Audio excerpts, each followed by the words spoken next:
Желаю вам счастливого денечка. Хотите знать о человеке все? Подписывайтесь на канал. С вами словарь жестов. Как читать мысли без слов.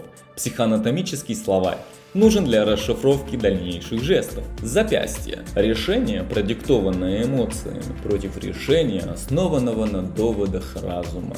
Запястье правой руки соответствует решению, связанному с эмоциями, то есть импульсивному. Запястье левой руки – символ рационального решения, то есть благоразумного. Место соединения запястья и предплечья на правой руке – воплощение действия, опережающего реальность. То же место на левой руке – воплощение действия, реагирующего на изменение реальности. Если принимать решения, основанные на эмоциях, а не на доводах разума, запястья в некоторых случаях могут оказаться в наручниках. Ну а если серьезно, когда человек прикрывает правое запястье левой рукой, можно ли предположить, что он сдерживает эмоции?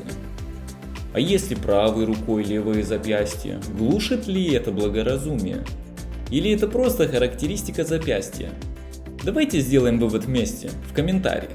И поставьте лайк, если хотите больше знать о людях и о человеке в целом. Завтра расскажу про затылок и что он символизирует. Всех благ, дорогой зритель, научимся читать людей.